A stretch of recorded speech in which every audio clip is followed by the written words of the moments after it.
Bonjour à toutes et à tous et bienvenue au Moutier, à Moutier-les-Maufaits. Je devrais pas vous le dire, c'est pas très juste pour les autres communes, mais j'ai un faible pour Moutier-les-Maufaits. C'est Halles dans lesquelles on va commencer cette émission. Ces petites rues, ces belles bâtisses, c'est une commune pleine de charme que j'apprécie tout particulièrement. C'est donc pour moi une joie d'y être et d'accueillir Thomas Savage, le directeur départemental de Ouest-France. Oh le gamin, 34 ans. 34 ans et directeur départemental de Ouest-France. Beau parcours pour ce journaliste qui est passé par le Maroc, vous allez découvrir ça, qui est passé par une école militaire, c'est assez atypique, qui est un passionné de voile et qui fait beaucoup de sport. Avec lui, nous allons aller du côté de Jars-sur-Mer pour voir le grand air, pour avancer au large des choses qui vont certainement lui parler. Thomas Savage est dans son détour.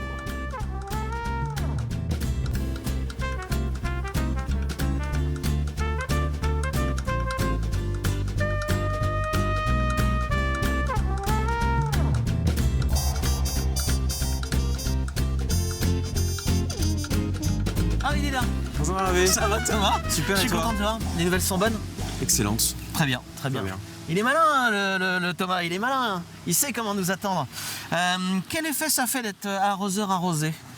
Parce que là, je pourrais te c'est le toi dire. qui poses les questions. Oui, j'aurais pu, je te le dirais tout à l'heure. C'est un petit peu d'appréhension. C'est un peu déstabilisant. J'ai plus l'habitude de poser les questions effectivement que d'y répondre. Mais avec toi, je suis en confiance. Oui, mais on est en confiance. Allez dans les voitures, on va discuter.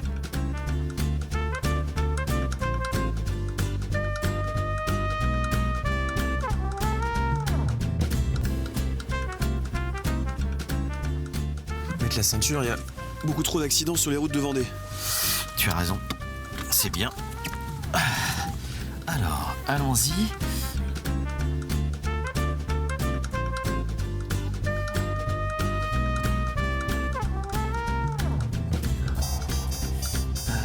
C'est donc par là.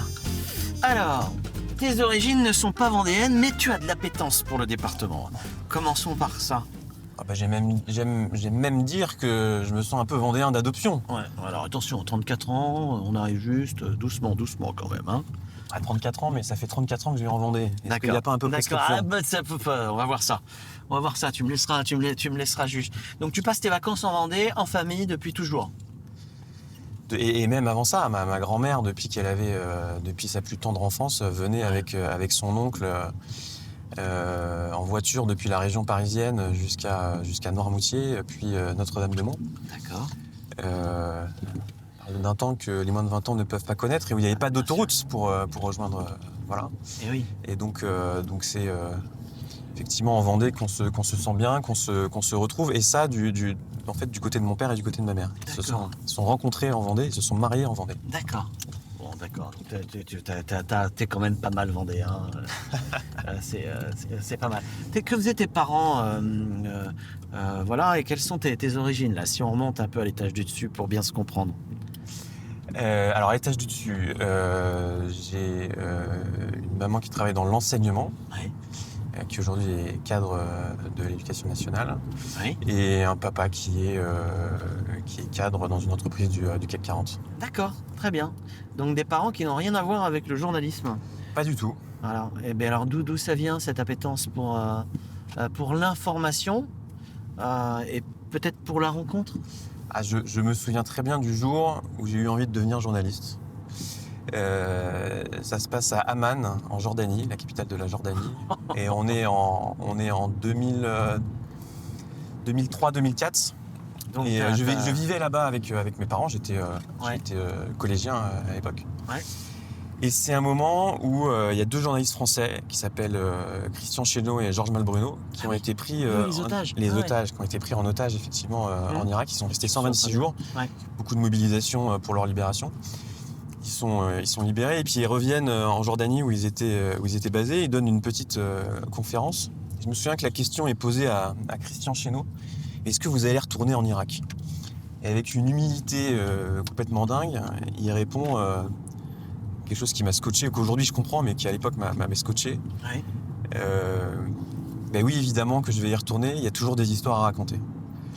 Et là, je me suis dit, ah oui, il se passe quand même quelque chose dans ce métier. Je voulais être diplomate du haut de mes 11-12 ans. Et je sais que depuis ce jour-là, j'ai eu envie de devenir journaliste. Alors, je n'ai pas jamais vraiment eu de grands rêves de reporter de guerre, comme peut l'être Christian Chesneau et Georges Malbruno, mais ce côté vraiment, y a quelque chose qui nous dépasse, qui mérite qu'on prenne des risques, ça m'a parlé. Pourquoi tu as choisi de rentrer à Ouest France? Comment ça s'est fait? J'ai longtemps travaillé au Maroc, et je suis rentré on allait y venir. Tel quel, c'est ça? Le magazine dont tu étais rédac-chef? J'ai été rédacteur en chef de cet hebdomadaire marocain francophone sur la fin, absolument. D'accord.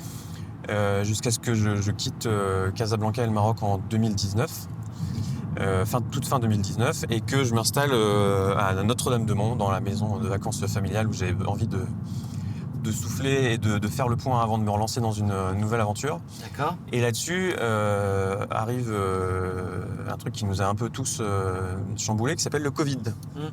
Donc mon séjour vendéen a duré un petit peu plus longtemps que prévu. J'ai créé un média en ligne à destination de la diaspora marocaine. J'ai donné des cours de journalisme à l'université de Nantes.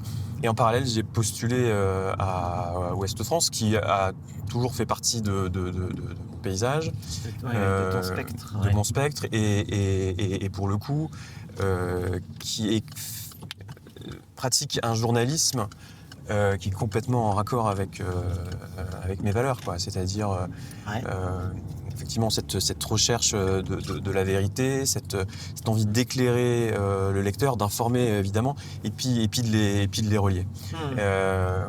Et puis ce côté, effectivement, raconter l'information de la commune au monde. Voilà. Ouais. Ça te plaît? On lit peut-être pas assez, mais quand on est localier, c'est aussi beau que quand on est journaliste sur un grand média national? J'en suis complètement convaincu et persuadé. C'est la question qui m'a été posée le jour de mon entretien d'embauche à Ouest France. Oui, évidemment. Je racontais ce que j'avais fait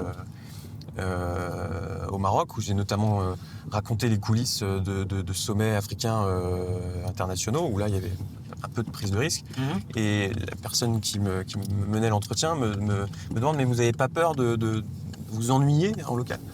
Et j'ai répondu vraiment en le pensant, et ça se vérifie depuis, mais je pense qu'on peut traiter un conseil municipal d'une petite commune avec autant d'intensité qu'un sommet international. Alors, tu as parlé de la Jordanie, tu as parlé du Maroc.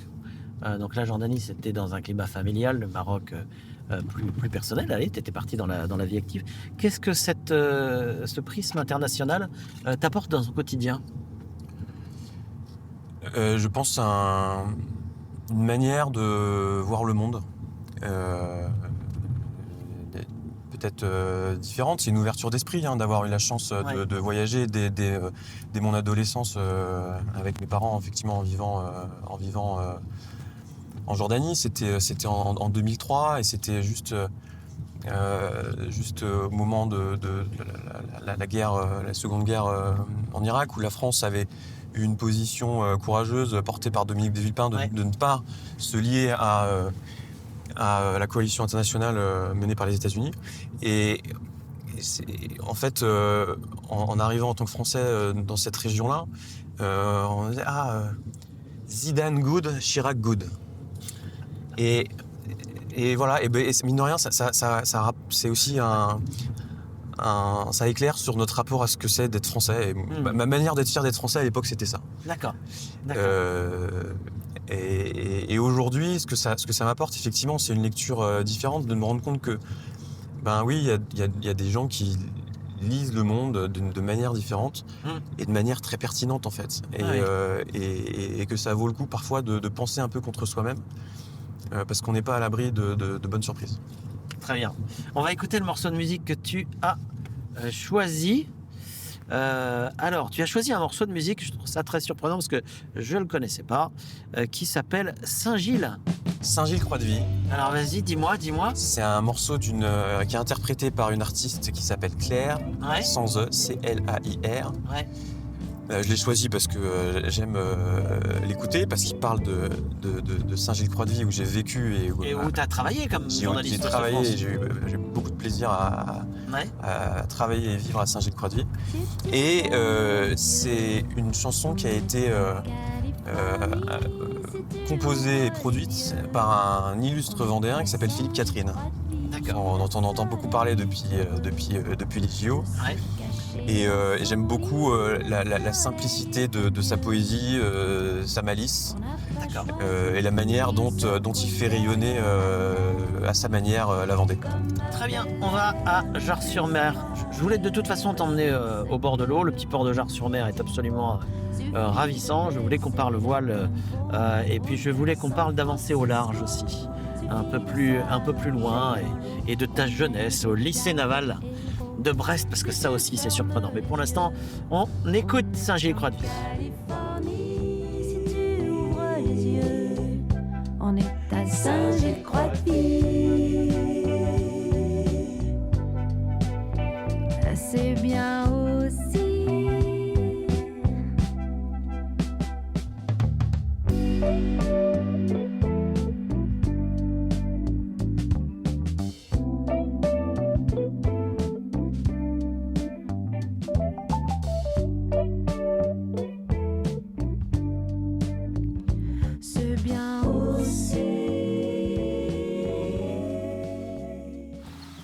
Nous voici donc à Jars-sur-Mer. Alors j'ai beaucoup de chance dans cette émission parce que Moutier-les-Maufais, je l'ai dit dans mon introduction, c'est une des communes que je préfère. Sur le littoral, le port que j'affectionne particulièrement, c'est celui de Jars-sur-Mer qui est magnifique. Et puis on est en bonne compagnie, un petit peu de flagornerie de circonstances. Ne nuit pas. Donc on est bien aujourd'hui dans cette émission, Thomas. Thomas, la mer te parle. Oui. T'as été, alors ça j'ai découvert ça en préparant l'émission. Tu as été champion de France de voile. J'ai été champion de France de First Class 8 en 2008, donc en équipage, avec l'équipage du lycée naval de Brest, où j'étais lycéen. Attends, c'est quoi First Class 8 ? C'est quoi comme type de bateau ? C'est un petit croiseur où on est à 5 dessus. D'accord. Là, j'occupais le poste de numéro 1, donc c'est-à-dire celui qui crapahute à l'avant du bateau pour envoyer le spi, gérer les emballages. C'est le côté un peu sportif des choses. T'étais pas à la barre, quoi. J'étais pas à la barre. D'accord. Et qu'est-ce qui te plaît dans la voile et qu'est-ce qui te plaît dans la compétition ? C'est pas la même question.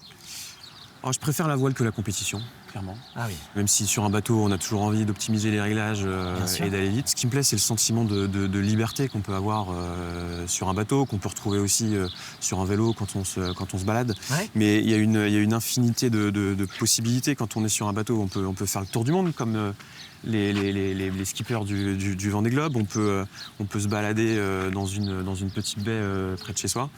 Voilà. Et puis c'est aussi une passion commune qu'on a en famille, la voile. Mon grand-père avait un bateau à Noirmoutier. Mon papa a été prof de voile dans sa jeunesse. Mon petit frère a été vice-champion de France de planche à voile. On se retrouve autour de la voile. D'accord, on se retrouve quand même autour de la voile. Qu'est-ce que tu faisais alors moi au Queneux, au lycée naval de Brest. Collège naval. Ça, alors, au collège naval, j'ai du mal à comprendre qu'on finisse journaliste en passant par le lycée naval. Tu aurais pu faire une grande carrière en passant par l'Anvéac, par l'école navale, non? C'était pas le projet? Ça m'a traversé l'esprit et de mes très bons amis de cette époque-là sont aujourd'hui officiers de marine. Ouais. Mais je me suis retrouvé là-bas parce qu'en fait, l'essence de ces 6 lycées de la Défense, c'est de permettre aux enfants de fonctionnaires, de militaires, d'avoir une scolarité stable malgré les déplacements des uns des autres. Exactement. En famille. Et donc au titre de fils de fonctionnaire à l'étranger, j'ai pu intégrer sur concours ce lycée. Ça a été 3 années absolument formidables, où effectivement je faisais de la voile le mercredi après-midi, avec une vue sur la rade de Brest absolument extraordinaire. Dans des bâtiments chargés d'histoire.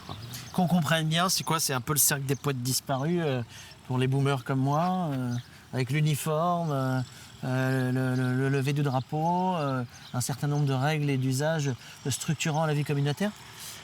Alors, en tout cas, en tant que dans le secondaire, on n'avait pas de statut de militaire, donc c'est quand même, voilà, on était en uniforme, on faisait notre lit le matin, on était encadré en partie par des militaires, voilà, mais les cours étaient donnés par des professeurs civils. Ouais. C'est un taux d'encadrement qui est extraordinaire. Je crois que c'est un adulte pour 3 élèves, donc évidemment un taux de réussite au bac. Excellent. Ouais. Est-ce que ça a participé à te donner l'envie d'être utile à la vie de la cité comme on peut l'être quand on est militaire, quand on est journaliste? L'objectif, c'est quand même de partager quelque chose qui va faire grandir son prochain et son pays. Je ne sais pas si c'est là que c'est venu. C'est plutôt, on en a parlé de voyage tout à en l'heure. Jordanie. Voilà, Mais en tout cas, ça l'a peut-être nourri. Ça l'a peut-être nourri, ouais. En tout cas, à nouveau, j'ai été baigné dans un milieu avec des gens qui avaient conscience qu'il y avait des choses qui pouvaient les dépasser et que servir était quelque chose d'important. Ouais. Et toi, le sens du service, c'est quelque chose qui te porte? Oui, d'une forme de sacrifice, de servir, quelque chose qui nous dépasse et qui nous rend finalement très, très humains, quoi. Se sentir utile, sentir utile, c'est un bon terme.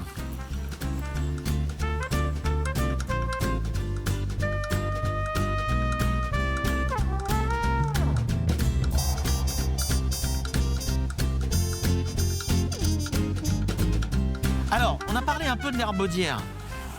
Tu m'as dit, en préparant cette émission, que tu avais rencontré Tabarly. Non, tes parents ont rencontré Tabarly. Moi Toi? Ouais, au bout d'un... Parce que c'est un mythe, Tabarly. Sur le ponton à l'Herbaudière, ça devait être pendant les régates du Bois de la Chaise.